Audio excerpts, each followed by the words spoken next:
What's good? Peace world. We're back. Peace world. We're back.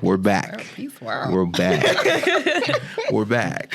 Peace to everybody. You know, we're going to send some good vibes out to all my good people out there. Hoping your mental health is great. Hoping that things are in abundance around you and you're doing really well. Yeah. Going to start every episode off with some good positive energy. We here again, back at it again. The squad is with us again. Just want to thank you for tuning into another episode of Got This in Black. Welcome to our new listeners, our first-time listeners. Shout out to everybody who hipped you to the podcast. And today we have a special guest, our first guest on the podcast. First guest on the podcast. So give it all. Let's clap it up. First guest on the podcast. Okay. You guys are awesome. Sitting to my left, we have the uber talented Fei Mancho. She is a creative in the fashion industry, does a little bit of everything from upcycling clothing, tie-dye, had her own ready-to-wear line. So today we're going to get into her. You know, one of our goals of this podcast is to, you know, highlight some of those dope Black creatives that you might not know behind the scene. And Faye is definitely one of those. But before we get into it, let's get into what before I even do that, to my lefter, of course, is Andima. Lefter. Hi, I'm the lefter. She is the lefter. Okay. Gotta introduce everybody. So yes, we can let's get into these fits today. Okay, let's start with Andima. What you got on today? So, just a little foreshadowing. So today I'm wearing LeVictoria, which is from a Lagos-based boutique called Zephans Co. And it's a two-piece, very breathable, light. So if you've been to Nigeria, it's very, very hot. So, you know, makes sense that, you know, people would produce something like this. And what I love about this is that this was sewn in Nigeria. And, you know, we're going to talk a little bit about some fast fashion today. So this was definitely slow. It was slow fashion. So I'm very grateful, you know, that I can go to Nigeria. I'm blessed to have the opportunity to go and have people make clothing for me or buy from local boutiques there where they're actually like, you know, they got someone, you know, who's making the clothing for them. So yeah, Zephans Co's LeVictoria. I love it. I love the print, and just like sitting near you, I'm just analyzing how light and airy it is. Like on a hot summery day, it would just be perfect. Very cute. Perfect in that 90-degree weather in Nigeria. Right? Like it would look cute, but like the weather. Yes. Okay, Faye, what do you have on today? Well, most of my closet is thrifted, and I feel like if I were to name like a brand that I'm wearing, most of it won't exist because it's like back in the day. A lot of them are like dead stock clothing, but this is the cachet skirt, which is like a I love their items. They're very unique. Like if you come across something, you see that it's cachet. You know, it's from the 80s, and the print is just very unique. This jacket, thrifted as well. Top is thrifted. Thrift queen. Right. Thrift queen. I didn't even try, but like I just queen. so gravitated towards like thrifted pieces. Thrifted vintage, right? Because like when we talk about thrifted, there's so many different like areas of that. Because you can go into the thrift store and like get something from Shein, Forever 21. Right. But I tend to kind of go towards like the things that are like 80s, 70s, 90s. And now 2K is considered thrifted. Please don't remind me. Oh my God. I be seeing the Gen X doing their 2000 parties and I'm just like, you bastards. Stop it. We know that. Oh, like y'all annoying me. Like, don't be trying to dress how I dressed in high school. Like don't do that to me. But, stop. Yeah. Okay. I do. At some point, I'm gonna be like, Faye, I need the keys for like how to thrift effectively because I want to get into that today. Thrifting, so we're gonna talk about it. Do that. Right. I want some tips. Okay. Like I want to like find. Because I remember like the first like 3 or 4 times I went thrifted, I didn't get anything. Like it's a process. Like it's an acquired ability to start understanding what you know. But we're gonna get into that. Me, the kid today. I have on a sweatsuit from AL Studio 21. That is a brand located in PG County in this area. So you can shop with them. I have on a Dreams of Triumph bucket hat, another Dreams of Triumph bucket hat. And We're about to get y'all on the pod. yeah, Just wait trying to get for y'all it. on the pod. And then, I got a pair of Georgetown Dunks, I like that color palette. Yeah, me too. So yeah, I'm out here today, But let's start with you. Let's kind of start at the beginning. Like, did you know at a young age that you kind of wanted to be in the industry? Yes. It's always good to go back to what you did or enjoyed as a child. And I feel like for me, like as simple as like I go to Walmart, I go straight to the clothing section. Like when I was little, just like analyzing outfits that I would put together. I have dolls, consistently dressing them like every day, changing outfits, just putting together things that'll be cute. I remember having access to like this, it was like, they were based in China, but literally every day they would drop just new clothes for you to dress a doll. And I remember just being on their hours, just like putting together like clothes and stuff like that. I just like genuinely enjoyed that. And I, like every phase of my life, whether it had been like being in college, starting a fashion club, the first fashion club on campus, going to community college. Trendsetter, okay. What college did you go to so they know? I went to University of Maryland. Okay, Terps, okay. Whoop, whoop. Lots of Terps in my family. Really? Yeah, it's a good school. It's a really great school. My mom was a Terp. Hey, turtle. Is that what they do? Oh my God. Lord have mercy. My alma mater were Eagles. We would like swoop. It's so embarrassing. I'm like, oh my God. Because I can't look as cool. Right. I mean, these I think it's cooler than the turtle. Yeah, I don't know about this one.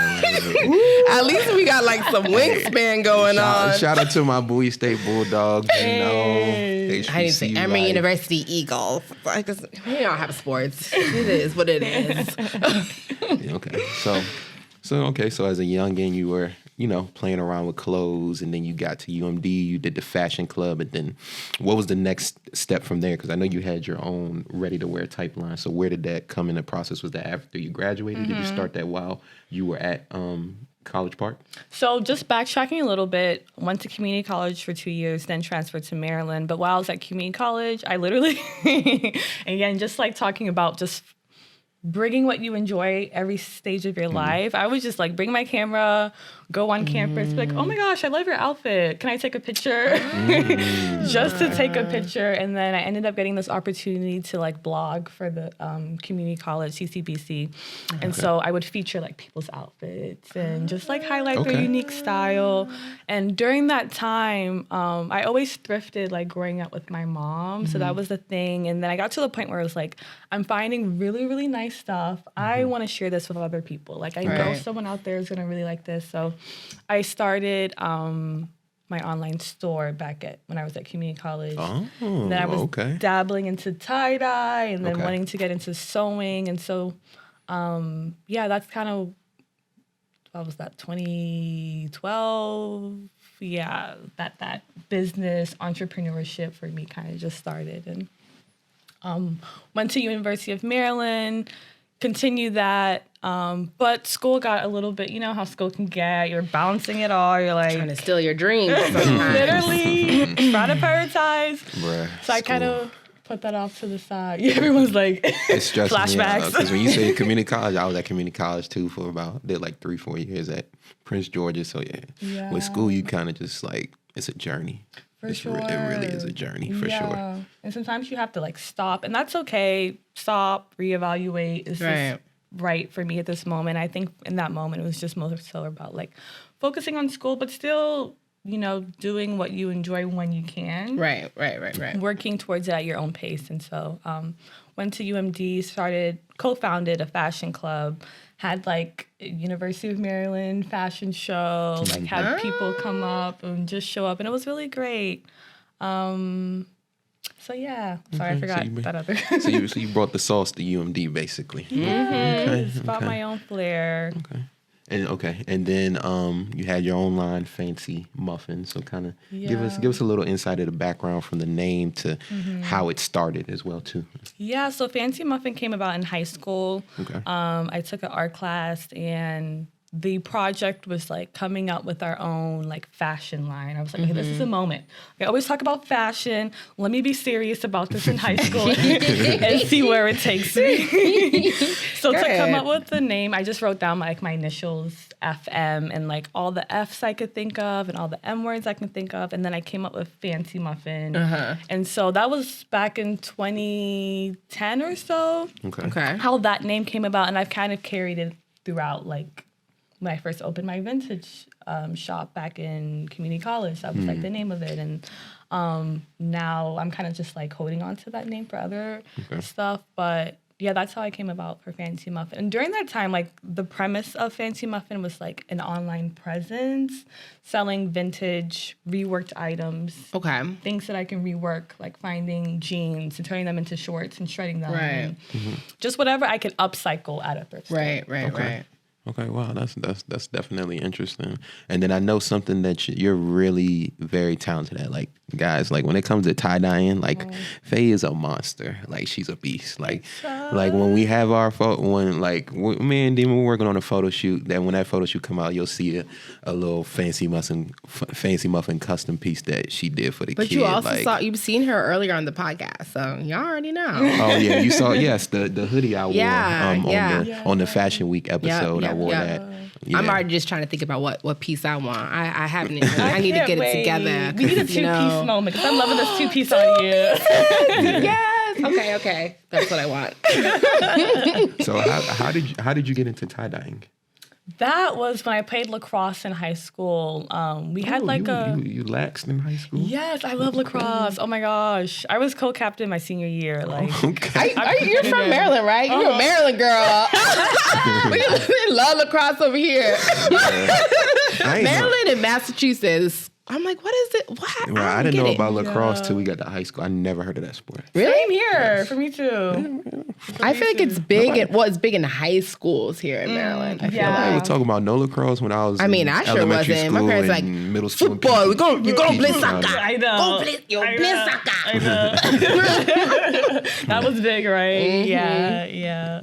Okay. So I was introduced to lacrosse, played in 9th grade, then all the way throughout to 12th grade. And we were having a tie-dye party, and I had never done tie-dye, but I was already excited because I'm like, it's creative. And then did my first tie-dye shirt and literally fell in love with it. Bought tie-dye kits. And then as I wanted to get more into like commercial or more like selling it for people, I looked past like buying a tie-dye kit at Walmart and did my research on like colors that are more vibrant, that stay on, and that was another process too. And it went from like tie-dyeing just shirts to like, how can I transfer this into socks? How can I like now learn how to sew where I'm making my own dress type of thing? Okay. And so, yeah, I love it. Until this day, I still do it. That's awesome. But just more on a smaller quantity scale. Yeah, a lot of bespoke stuff, right? Oh my gosh, the labor that goes into tie-dyeing, like I'm doing it at home. So it's like squeezing, air drying, like just so much. It's a lot. It's like made to order, bespoke, like you said. Like this is what I want. Custom. There we go. Custom. I got a custom piece. Exactly. So, one of a kind. So tell me a little bit about your creative process when you're making a custom piece for someone. Oh, it differs depending on what they want. But I always try to understand. I feel like that's the first step. What do you want? What do you have in mind? Right. I don't like when someone's like, this is what this designer has done. I want to replicate that in a way. Okay. I rather explore why do you like what this designer has done and how can I transfer my skills to give you something that still maintains what you like, but not copying it in a way. Because I don't want to be like a knockoff. Oh, like the person can't get it, but like they can come to me to get it. And then, I don't know. And that's also like why they should come to you for your creative expertise as well, like your own vision. Like you have your own brand outside of just doing the tie-dye. Yeah. So I don't know, it kind of makes me frustrated when I hear about that happening. Like I can understand you looking at a brand and being like, I like what this brand does, but like if you're gonna go work with another artist who's outside or creative who's outside of that brand, that's a little disrespectful to be Right. like, I don't want exactly that. Go to the other designer then. Literally. And a lot of times I'll like I'll do my research and see how much it retails for. And of course it's a lot more, which, you know, I get. You want to get around that. You know, everyone's pockets are different. Right. But don't come to me for that. I'm going to be the knockoff. Go to Shein for that. We can talk about it later. Okay, so let's talk a little bit about pivoting. So you started off, you know, you had you fell in love with tie-dye, and you also had Fncy Mffn, basically upcycling thrifted pieces, and then you stopped. Yes. But then you have brought it back under your new brand, Feivorite Gems. Yeah. So kind of like talk about your process from like starting it, the clothing, and what kind of led you to getting back into it. Mm-hmm. I feel like I'm entrepreneurs. I'm an entrepreneur. I'm an entrepreneur. I'm trying to say like I enjoy entrepreneurship, but I feel like I am an entrepreneur at heart, and I'm just accepting it now. Like just the idea of, oh, I can do this, and also like scale it in a way and turn it into a business. I do enjoy that side too. Okay. I have a quick interjection, like, because when you said you're embracing the fact that you're an entrepreneur, do you also have a full-time job outside of that? Or like, what do you do outside of that? Because that's one thing I struggle with. It's like balancing the both. Oh my gosh. Especially when you have an entrepreneurial spirit. Yeah. So I'm interested to hear about that. But I know that's an interjection. That was talk about it. That was actually going to be my next question. So we'll get into that right after. But yeah, tell us about, you know, how it closed and then how you kind of got back into it. Yeah, so I started it along, you were kind of like, you should do this. But I had a lot of clothes that, and I don't really buy a lot of clothes for myself, but I do source a lot. So I go to the thrift store and be like, I know someone that might like this, or I don't know someone that likes this, but I'm just going to pick it up. I can verify that. I've been FaceTimed by Faye randomly, like, I'm in the thrift store. I think you'll like this shirt. What do you think? Oh, and I'm I like, love that. yeah. How much is that? $5? Yeah, give me that joint right there. That. Like that leather vest. Add me to the list. Literally, but I can be a personal shopper. But yeah, so it got to that point where I was just like coming across really cool stuff, and then just taking it, not really having much thought into what I would do with it. And I got to a point where I went into like a closet clear out. And so I posted on like Instagram, oh, I'm having a closet sale. You know, this is going to happen at this time. And so I got like a really good amount of like feedback, people that actually purchase items from me. And I was like, maybe I should get back into this resale business. Right. You know, I like to think that I have a good eye, and I kind of know what you do. People don't think you have a great eye. Don't downplay yourself. We see the material. I have a good eye. And so, yeah, it was just like revisiting that thought of like, if I were to curate, make my own business selling vintage, like what would that look like? And it first started off as like a closet sale. The second one, I was like just posting pictures on Instagram, and if people wanted something, I would have them message me. And then I got to the point where I was like, well, I've had a website before. That would be best. I don't really like the idea of someone messaging me for an item, because that means that I would have to be attached to my phone just to catch that sale.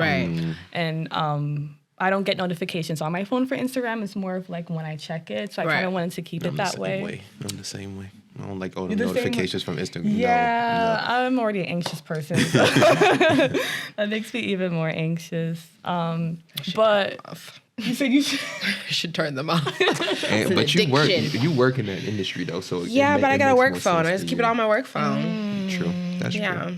That's true. So I definitely, so got back into it. Okay. Yeah. I definitely gave her a push because there's this girl I follow. I think, what's her name? Shayla from Random and Chic. She's so awesome. Yeah. So I used to see her stuff, and I'm like, Faye can do this, like the business model. So I had no idea you did it before, but I think you were just kind of like doing it by yourself. And I'm like, why don't you do it for other people? Like, I remember I sent her page. I'm like, yo, you need. She's like, I know. Oh yeah, I follow that girl. I'm like, bro, you can do that. Like, you have the ability to see it. You kind of just have to put the business model in place, and now you have it. It's Feivorite Gems. It's Feivorite Gems. Yes. Which the name is so cute. Yeah, no, that's a smooth name right there. Thank you. Very cute. So now, to to get back to Andima's point, you have a full-time job. You also have Feivorite Gems. So how do you kind of balance doing both of these? I say that with a sigh because I'm still trying to figure it out. Ooh, it's an everyday. I am just like, I'm being gentle with myself in the process because I'm the type of person that I'm like, I want to be here, I want to be doing this, but we only get 24 hours in a day. I don't have an assistant. I don't really have much help as like a right hand to be like, can you help me with this while I'm doing that? Right. I would like to get that this year, but also too, I know how like, for me, that's also very important aspect of my business that I would want the right person. So I'm not rushing too much, but I'm just finding ways to kind of work between that. But I do have a full-time job as a production manager for a fashion brand, fashion retailer. That's really fun because a lot of what I do, scheduling photo shoots, being with a photographer, coming up with visuals, maintaining the visuals for the website, e-commerce. Right. It translates into what I do for my business. I thought you get the little keys. So that like it's very fun. It's so up my alley because I need to exercise my creative brain somehow, like while I'm at work. Because we spend most of our time at work, and so it's so important to do something that doesn't drain you, and that it can be draining because I'm doing it on a work pace, like. You know, I'm there on a schedule. But on the other end of that, I do enjoy it. How I maintain it or balance it is that, like, sometimes I go thrifting. Unfortunately, I can't go thrifting during the weekday because I'm at work, but I'll go after work, which is a different schedule for me because before I would go in the morning, like before I had this position, which is a really good time to thrift. Yeah. But going towards when they're ending also is a really good time to thrift because when you think about going in the morning, what they've already put out the day before at night is technically what you're going to find in the morning. Right. Generally speaking. And so it's allowed me to be like, oh, okay, I can go during the evening and still find goods. And Right. I feel like the thrifting scene isn't as like, before I used to go in and have like, get a cart full of stuff. This was a while ago though. Hasn't been like that. So it's allowed me to also get creative and like go to different places, find different gems. I don't walk out with a lot of stuff because I'm so picky on what I source. But yeah. It's fun. Like I'm still learning how to balance it. But I think ideally, like just setting goals for the week. Right. And like even if you don't make those goals, it's okay. Just reminding yourself that like you're balancing something else that takes up a lot more of your time. Right. But just slowly, you know, reaching or going towards those goals. I like that approach of like the goals during the week because I know it's something that like I personally struggle with my 9 to 5, the podcast, and I also freelance on the side, and I'm just like, there is not enough time in the day. But like that incremental, because it's also like it's a win when you accomplish that one goal, you know, and it helps you for the next week. It's like, okay, I did this last week. Now this week, this is my priority. Exactly. So I like that approach a lot. Yeah. Yeah, and a couple of things I wanted to say. I know there's like everybody.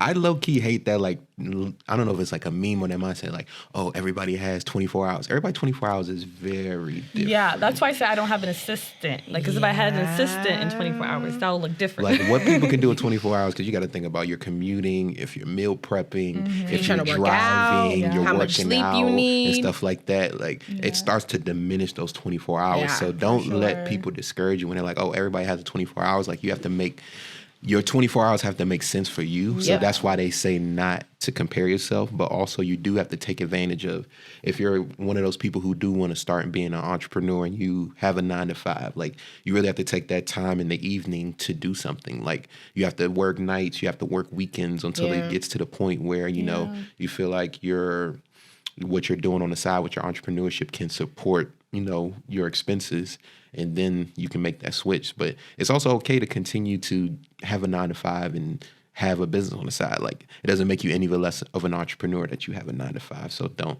let anybody discourage you in that fact. And it's also, you're not going to always not going to be in a 9-to-5 position that you like. Like Faye's in a job that she likes now, but I mean, I know before she's at jobs that she's hated. Like, yeah, for sure. so it's like, you just have to kind of like keep going. Like one thing I always encouraged her is to like never give up. Like even if you have to stop and take a break, like just know that you're always going to get back to it. So even so, like you said, give yourself grace, even if you have to take breaks and things like that. But just know life is really, I know it's cliche, but life is really like a marathon. Like I think we have this like, society has caused us to have this window of like, oh, I need to have this done by this time, this day. And it's like, no, like I think once I hit 30, I kind of just like started letting a lot of that stuff go, because I had a lot of goals that I wanted to hit by 30 and it didn't really happen. And I'm just like, well, my life is nowhere near done. I'm still very youthful and young. It's like, and also enjoy like the journey part of it. That's one thing that I'm learning in my 30s. It's like when you're in it, it's very hard to take yourself out and be like grateful for what you're going through. So like even the challenges of building something, like I'm blessed to be able to have the opportunity to even build something. You know what I'm saying? So like enjoying the process, taking that step back really, really helps with something that might feel a little challenging. It also helps you to focus on the now rather than comparing yourself to others, because you're just, okay, like I'm doing this, like it's giving me this, I can take this out of it, and just having that mindset really, really, really helps, or has helped me, you know? Yeah. That's one thing I'm terrible at that I'm trying to get better at is reflection. And like enjoying the process, like trying, because I'm always like, man, I can't. Real deep. I know. I'm like, I love these type of conversations. I'm like, I can't wait to get to hearing it. And I was talking to my boys yesterday. He was just like, no, actually, I was talking to you, and you were like, and learn to be comfortable being uncomfortable, because I was talking about my job, and she was like, how's your job? And I was like, I'm just like at the point I don't know much, but I can't wait till I get to that point where I'm kind of like secure. And she's like, no. Learn to enjoy this part. And I'm just like, you're right, which is also why you need good friends. Remind you. Yes, to remind you. You need a support system if you're gonna, especially if you're an entrepreneur, but even just that life, everybody needs a support system. But I think you even need a stronger one if you're somebody who's trying to create a business, trying to be an entrepreneur and stuff like that, because bro, life is going to kick you in your ass a lot. You're going to get a lot of discouragement. You know, the people that you thought will support you in the ways you would won't happen. You'll hand stuff off to people hoping that they'll get things done, and they don't really treat it like you do. And it's like, it'll get discouraging. You'll get a little distraught, but you need those people to kind of remind you, like, no, like you're dope, like you're talented, like you're like this. No, this is just at this time. Like you need somebody who's objective, who's very objective, who can see from the outside and look in and kind of just like help you kind of see the things that you don't see. So I feel like it kind of comes back to like just giving yourself grace, because if you can give yourself grace, you can give the journey grace. Like you can give, like when that deadline doesn't come through, you're giving that grace. You know, when that situation it's not as perfect as you expected, because like even at work, I'm scheduling shoots and models, and like I'm negotiating, and like that never just falls through. It's not always like a seamless thing. And so just giving that moment grace, you're like, okay, this is actually supposed to happen. Like, it'll be kind of weird if everything works out every time. Like, what's the fun in that? Let me cry a little. Let me get frustrated a little. You know what I mean? And so, just to your point, just like giving yourself grace. It's such a big... Grace is key. Yes. It's such a big thing. Okay, so since we have the thrifting queen here, let's give people a few tips, maybe 3 tips about thrifting that'll help them kind of get like the stuff that they're looking for. The keys. Okay, I'm just gonna name the 3 that come to my mind, no particular order. Go on discount days, like know what day your thrift store is having a discount day. If you are there's another one too that I recently started doing. Not everyone you can do this to. I feel like it's a little bit harder when you have like chains of thrift stores like Savers, Value Village, but like the smaller ones, which I think that's where you find the good gems anyways, but like build relationships with the people on the floor. Hey, when do you get a truck in? Hey, can you hold this for me in the back? You know, like genuinely build that relationship. Let it kind of form naturally. I think that would be my second tip. My first one was know the discount days. And I think a lot of times people are like, oh, the thrift store near me isn't that good. And the first question I have is like, how many times have you visited? Was it like your first visit that you're making that judgment? Because I get it. Sometimes like my favorite thrift store, I'll go in and not find stuff 3 times. That's after 3 visits. But I would recommend just like going there frequently. And getting a feel of like the type of stuff that they have. Also, every thrift store is different. So one might be great for books, another might be great for denim, one might be great for dresses. It just really depends what you're looking for and pinpoint that. Okay.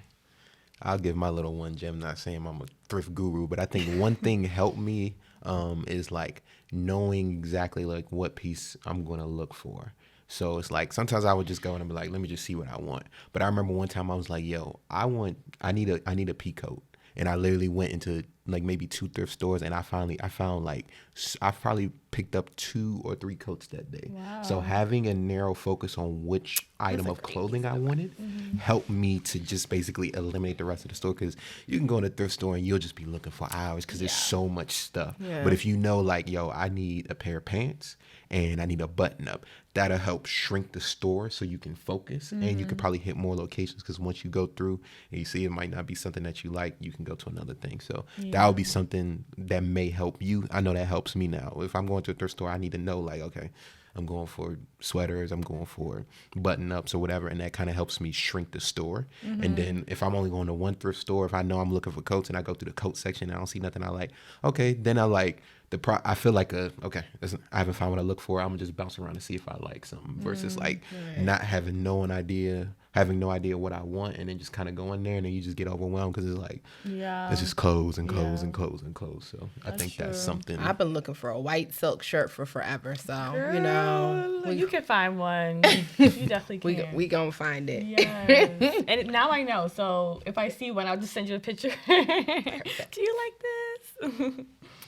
Okay, so now that we talked about thrifting, we talked a little bit about upcycling, but I think there's I call it a buzzword in fashion right now, is like sustainability. So like, we know fashion buzzword is probably, fashion is like, I think I looked it up. I think fashion contributes like 10% to carbon emissions in the world globally, which is on par with like agriculture. So fashion is very wasteful from the beginning to the end. And so this talk of sustainability and trying to become greener is now like in a new hotbed, and we have like, a lot of companies trying to find ways to be more sustainable, trying to use, dead stock clothing, trying to like upcycle to try to like make things better. But can we define dead stock for the people? Because we about democratizing fashion. Okay, defining dead stock. So okay, go ahead. What I have is dead stock is a something not previously worn or sold, and it's normally a leftover stock of a product that hasn't really been touched. That's what I saw online. How would you describe it? Yeah, that's dead on. I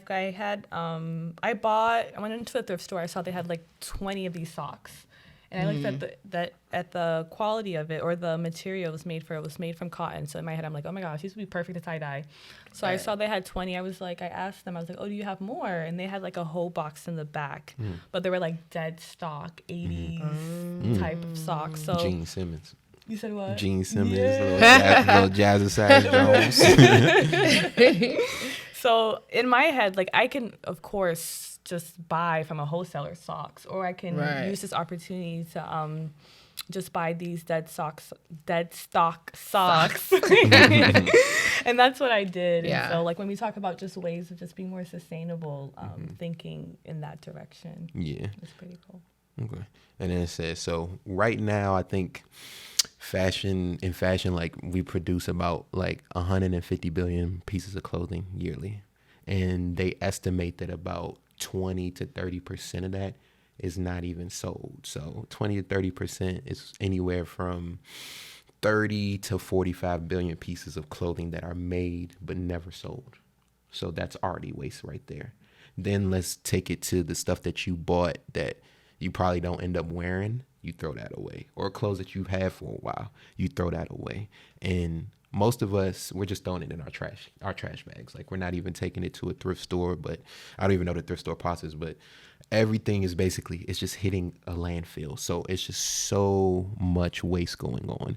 And the worst part about it is our good friends in fast fashion. I think they're the biggest culprits. Like, talk about Shein, for example. Like, I was at a party this week. It was like a Clueless theme, and like, I swear 80% of the women at the party were like, yeah, I got this quickly off of Shein. Like, everybody's buying from Shein. Like, Shein has taken over fast fashion, like something serious. I think it's taking over because it's so convenient. Like, we're sacrificing like our earth for convenience, and like we are. It's systemic. It's like we're so busy we just can't make time for, and even like, you know, learning more about sustainability and fast fashion for this episode, it really like grips you. Like when you like learn about like what the implications are of like these companies like Shein, you know, the first fast fashion companies like, you know, Zara and H&M, like it's crazy how they've transformed the way that we view clothing and our culture with clothing. And I know a lot of the arguments will talk about the fact that like, oh, like, you know, the issue is like poor people, like, and that's why. I'm like, what? And that's not even it. Like, yes, like people buy this clothing because it's cheap and because it's convenient. But when the research really shows that like it's lower income people who, yes, okay, they may use like purchase from these places because it's more affordable, but it's the middle income people and the higher income people who actually have the means to buy like fashion that's a little bit more sustainable, but choose to use Sheins of the world. They're the ones who's, you know, they purchase the majority of the clothing from these brands. So that argument to me is like completely like, that's a cop out. And it's also a challenge for those who are in the middle class and who are higher class to actually challenge themselves, like to not feed into this, you know. It's very interesting when you like learn about it and like how it's working, how it's functioning. Yeah, but that's an aside. Yeah. But we did want to ask you, you know, why, you know, when we look at what you've done, so you're doing upcycling, you're doing tie-dyeing, you know, taking, you know, these socks that are dead stock and dyeing them. Like, you know, why is sustainability so important to you? Like, why is it something that you've built kind of your brand around? Yeah, I think it's something that's just kind of built in my DNA or just the way that I grew up too, just like seeing my mom not throw a garbage container and like use that for spices or like to store other things, and having that like cradle. There's this idea of like cradle to grave that we kind of have within the Western world of just like, we even like think about using a trash bag, right? Like we go to the store, we get a trash bag. Most of the time now it's like reusable bags we can use, but bags that easily are plastic. And most of the time people throw that away. I usually like, I'm going to take a trash, like when you just think about the way the trash bag is made, it's literally made for that moment of you carrying your items or transporting your items, and then we now throw it away. Plastic is very hard. It takes years for it, hundreds of years for it to break down. And so in my mind, I'm just always thinking about like how I can preserve like what's in front of me, whether that's in an upcycling way, in a recycling way. Coming from a Cameroonian background, visiting as much as I've visited, and just seeing the way that we recycle and we upcycle, that way of life and way of living is very inspiring. And so just anything that I do, I just try to keep that in mind. Like, how can I make this innovative? Because I think sustainability in a way is innovation. Not even in a glamorized way of like buying from an expensive sustainable brand or supporting the sustainable brand, but like how can you innovate your life that leans towards the environment and a more positive impact? Right. Oh, and shout out to all my Black people out there, because everybody got a drawer full of plastic bags in their kitchen. Literally. A jar full of plastic bags. We got that that brown butter container that got something else in it. Like we got something. The cookie tin.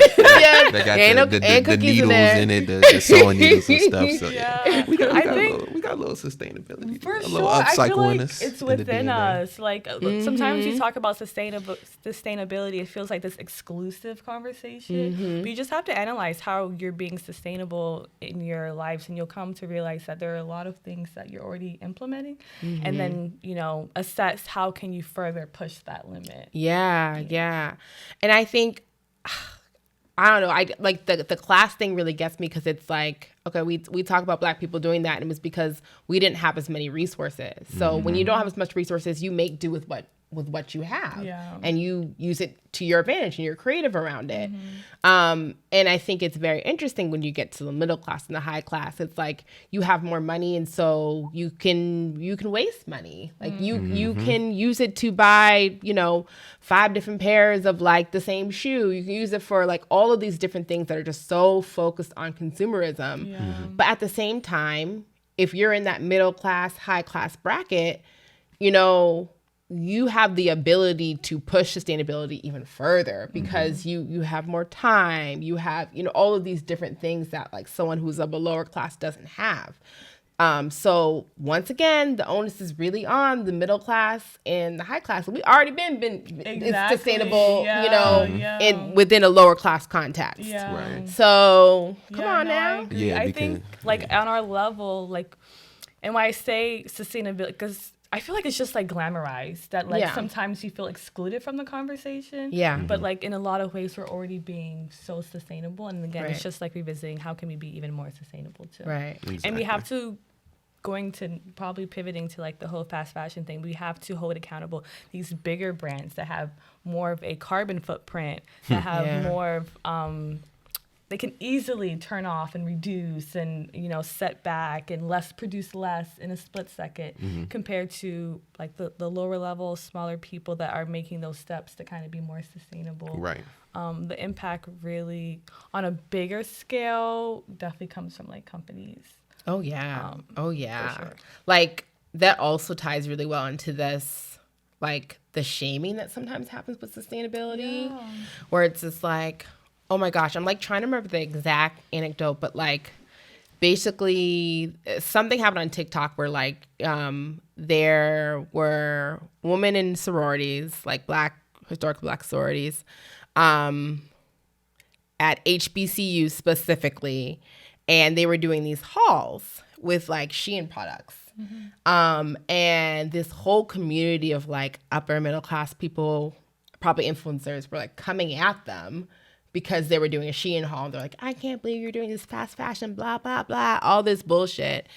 And I'm just, the approach to it and like the thought process behind it is just like, shook me a little bit, because I'm like, once again, like you're putting the onus on us, but you don't make sustainability like approachable for us. Like you were like, we're not, you're making it so you had to do this, but at the same time, when we talk about sustainability, like it's exclusive of us. It's, man, it's like Talk about this for days. Right. Classism literally creeps into every everything portion everything of life. It's everything. It's ridiculous. I think too, the way we consume things, right? Like 'cause everything's so fast paced, and even when it comes to these hauls and it being on TikTok, people want to show the latest or the most fashionable items. We have to think about like how we're consuming social media, but also consuming like clothes and wearing things. And for me, when it comes to, I feel like I identify more with style than fashion, because it's more personal to me. So like, maybe that's why too I take it personal in terms of like not consuming as much fast fashion and just kind of thrifting it out. But I know like not everyone is a thrifter, right? Not everyone wants to step into the thrift store. So it's just finding ways too to be like, I probably won't step foot in the thrift store, but like, what can I do when it comes to consuming clothes? Right. That will help me. Is it like only buying things that I need, only buying things that like will stay in my closet, quality things. Yeah. Quality does sometimes equivalent to being more expensive too. So it goes right. back to like just access of these things. But that's where I go back to thrifting, because you can find some really good stuff. Right. I mean, this is a made in France leather jacket. Right. Parlez-vous français? Some quality. $10, you know. Some quality. And so it's just exploring the different options. Exactly. And, you know. Because seeing fashion fades, but style is forever. what- Style is forever, man. Style is forever. Message.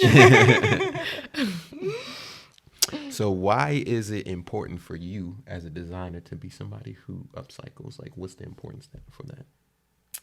For me, it's important because it's a part of like just staying true to myself. I don't do it for other people. It's like if it's your wave, it's your wave. I'm not here to pour go thrifting down your throat type of thing. But it's a part of who I am, and like whoever's on that wave, that's great. Let's build a community. Let's support each other. Let's take care of the environment as best as we can. I'm in no way. I just want to also say a disclaimer.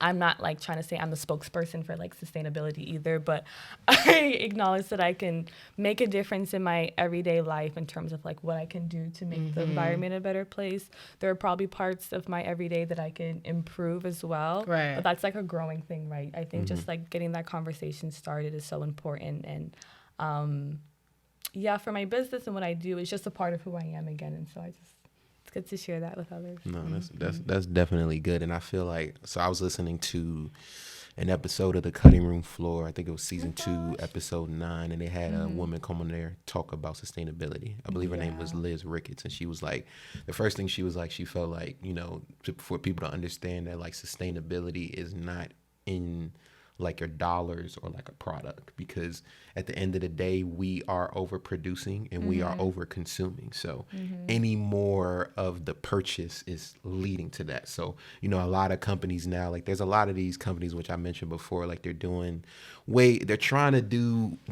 I think they call it greenwashing.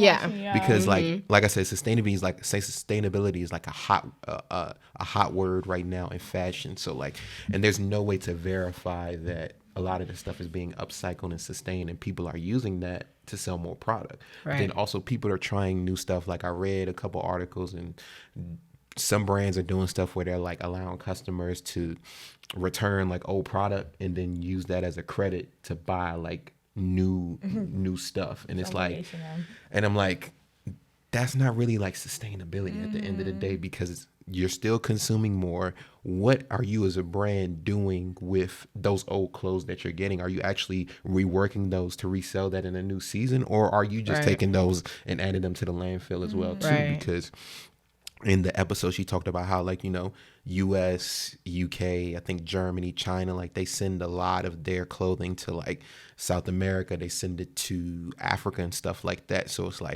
it's starting to be out of sight, out of mind, where it's just like, just get it out the country. But then it's like, that stuff is going to another place and it's going to add to another landfill. So at the end of the day, with sustainability, it's really not with your dollar. It's really like, okay, for the next year, I'm not going to buy any new clothing. Yeah. And Right. see what that looks like, because it'll make you look in your closet and it's like, okay, I really want to get rid of this coat, but maybe if I, instead of buying a new coat, if I take this older coat and take it to a tailor and invest in it, I can get another 5 years out of it versus buying something new. And this kind of leads to a pre-pod talk that me and Demon were having about buying designer versus buying like fast fashion. Right. Like I know like the prices like attract us, but maybe buying a coat that's more expensive, but it's going to last you 10 to 15 years is actually better than buying a more inexpensive coat, because eventually you're going to throw it away, buy a new one, throw it away, buy a new one. So now you're consuming more versus you're buying like a new product. And I was saying about like how like used to have hand-me-downs, like, you know, Right. like before it was even more frequent. Like now, like I think like when you're like infant, probably to maybe like 10, maybe 15 at the max, you'll just get hand-me-downs. But it's like, you know, after 15, like how many hand-me-downs are you usually receiving? Like I remember, you know, you used to look forward to, you know, looking in your parents' closet and be like, oh, one day I'm gonna get that jacket, because they used to get like the more quality stuff. Like I was telling her, like I have one of my pea coats, a London fall coat, was from my dad. And it's like, how many people are actually passing down like fashion? Like fashion used to be something that was quality and you could look forward to giving it to your child. Now everything is just being thrown away. The thrift scene is going to be so interesting like 10 years from now, because when you think about like what I see in the thrift store. Like I'm seeing less of the items from the 70s, at least within this area. Definitely a lot of like 2K stuff. Oh my gosh, which that's not my favorite era of fashion, but just seeing a lot of that stuff. It was the dark ages. Fashion. The early 2000s was like, I look back at some of those award shows, like the love for like visors, like so many dudes had like visors like flipped up to the side, and it's just like that little band skirt. It was like a joyous little band, which has come back. It's come back, and it's so interesting to see it come back. But just like seeing those things at the thrift store, and then like now I'm thinking about like what we're consuming now and how like what that inventory is going to look like 20 years, 10 years from now from the thrift store. Right. Like, will resale be as big? It might be as big. Or it may not be. It just depends on like what people want during that time. But also, I just like wonder about the quality of it. Like, is it even holding together? Like, because the stuff we get, the quality is horrible, especially with the fast fashion brands. It is trash. So that shit is going to be falling apart. Like, there's very little from our like generation, like that is going to be holding together that people are going to be able to buy in future generations. I just don't think that's like on a grand scale, because even like 20 years from now, they were still mass producing, but it was like quality. And so like we still are going to get these items, but like the quality will be lacking in terms of a lot. And that I feel like circles back to like, I had a point with the HBCU thing and I lost it, so I was just talking. But but what I didn't like about the whole thing is that it's putting the onus on these 1, 2, 3 people who are doing the haul. And Chuck, to what you were talking about earlier, like I do think it's really important that like we say, okay, like I'm gonna make a commitment to not buy fast fashion. I'm gonna make a commitment to, not consume this year and instead look at what I have in my closet. I think that's really important, but I also think about like the grand scheme of things. Like if 1 or 2 people make that choice, is it really going to impact the direction we're headed in? And that also goes back to your point about like just a lot more of the onus needs to be on the companies. Exactly. To change. And a lot and it needs to be on the companies, and it needs to be real. Like their commitment needs to be real, not greenwashing. When you think about freaking Shein that now has $100 billion valuation, which is the same as like SpaceX. Like so crazy to me. The way that they're approaching producing this fashion is so unsustainable. And yes, they're trying to hire like a chief of sustainability or some bullshit like that. But like, unless they change and they say, like we're okay with not making as much money and we're going to change our business model, nothing is going to change. Like one person deciding not to buy Shein is not going to make an impact. The only way Shein can help the environment is to close. Yeah. Like, let's keep it a stat. Talk about it. Because at the end of the day, this is a capitalistic society. You want to make as much money as possible. So with fast fashion, how they going to make the most money is continue to overproduce. And they basically, in their business model, they say, okay, we know we're going to produce this much. We've already factored in 20% waste. So as long as they don't have more than 20% waste, they're going to hit their marks as far as profit. So really, the only thing that would help is literally closing, like just shut your doors, because that would cause a lot of less clothes being in circulation as well. So it's really just gonna it's the onus is on those, like you said, in those companies and those industries. Like you guys have to change, but I always think it's a two-sided coin. Like the onus is more on them, but it's also as consumers change your palate as well too. If we had like a mass movement where it was just like, everyone in the United States decided they weren't going to buy Shein, it would go down the drain and it would close.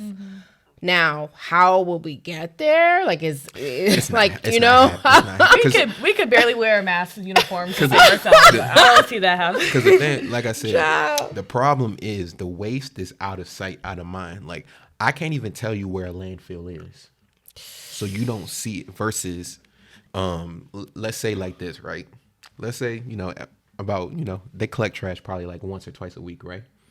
If the garbage men go on strike for a month, you'll notice how much trash you have, because that thing will be sitting in your house. Imagine 4 weeks of your trash just sitting there, and then you start to be like, wow, over consume it. Like, so unless you can really see it, it's not gonna do nothing for you. So I challenge anybody listening, find a local landfill and go to it and go look at it and see like all those clothing, all that trash, all that rubbish, and maybe that actual physical site will start to change your mind and maybe do some stuff. But unless you actually see it, like in this country, we have a very selfish mindset. We don't care about the other person. As long as it's not impacting me, I don't really care. So the only way that's going to change is if you actually see it.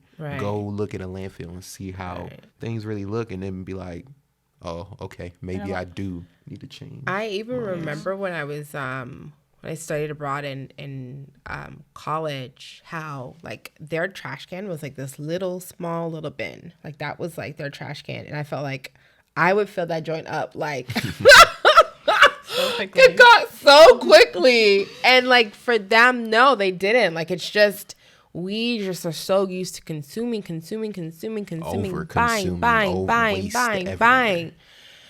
And it's just when does it end? Child. And I know I'm the queen of it, so I really gotta challenge myself to change a little bit, because again, bringing up the whole thing with grace, like we acknowledge this is like, it's easy, we can sit here and talk about what we should be doing and where we are. To make that progress overnight isn't realistic. So it's just like a gradual small, I think things. Long as we're moving towards it, and maybe we got to one day where we up it up and we're running towards it, it gets better. But just having conversations like this, bring it towards the table, and just like different solutions that we can do to solve the issue.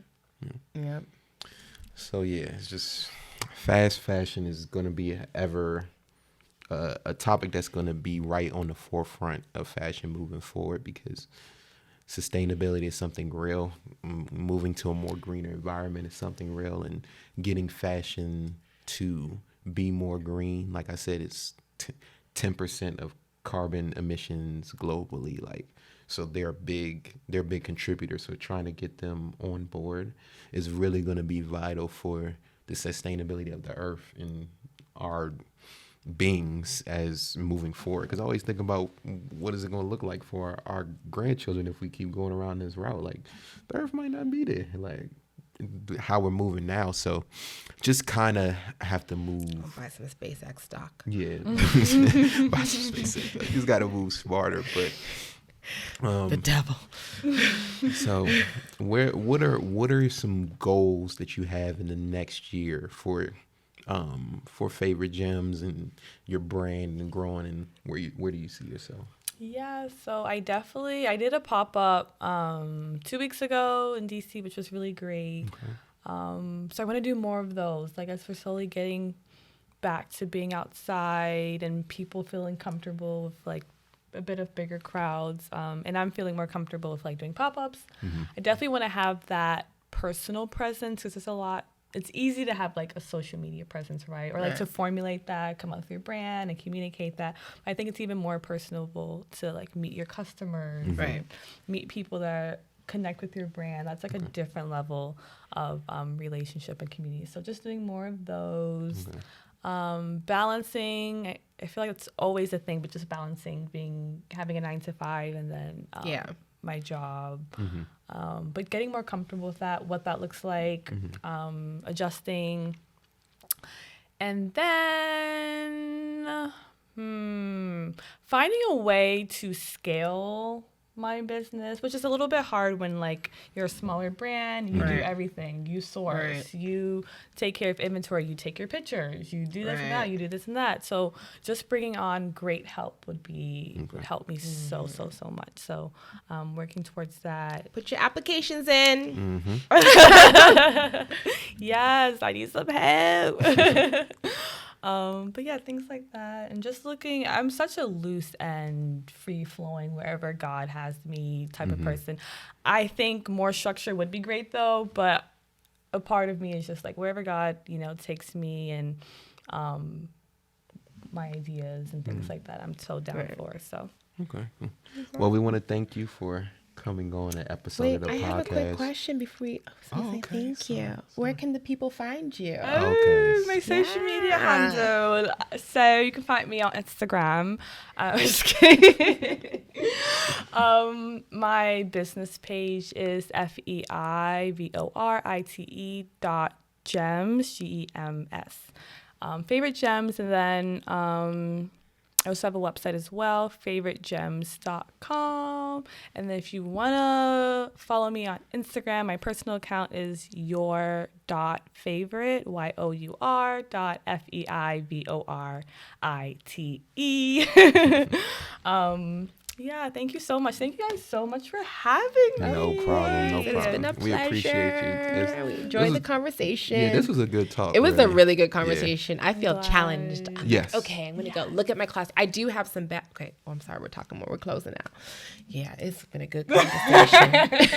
Remember, Like we could talk about this all day. Maybe not a year, but let's say the next 3 months, don't buy any new clothes and see how that changes things. Or let's be realistic. Or just buy black-owned brands. Or that.